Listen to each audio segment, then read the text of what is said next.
so our last example is we want to look at what happens if we end up with two identical factors. So we'll take a look at what that means in a second. Our quadratic that we want to factor is w squared minus 14w plus 49.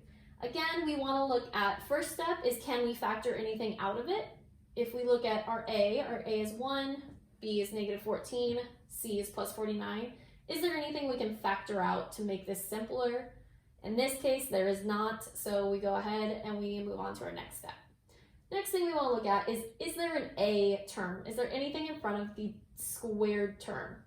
In this case, it's not, so we don't have to do slide divide bottoms up. We can go ahead and just look at our factors as is. So again, we are looking for two factors that multiply to be 49 and add to be negative 14. So if we looked at the factors, I'm not gonna do that right now, but if we listed out the factors, we would find out that negative 7 and negative 7 are the two that work. So negative 7 times negative 7 is a positive 49.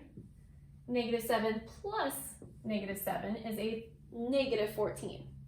So if we write that out, we have w minus 7 and w minus 7.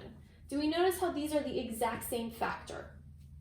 So what we can do is we can just write that as w minus 7 squared, because there's two of them, right? If we take something, multiply it by itself, that is the same thing as squaring that.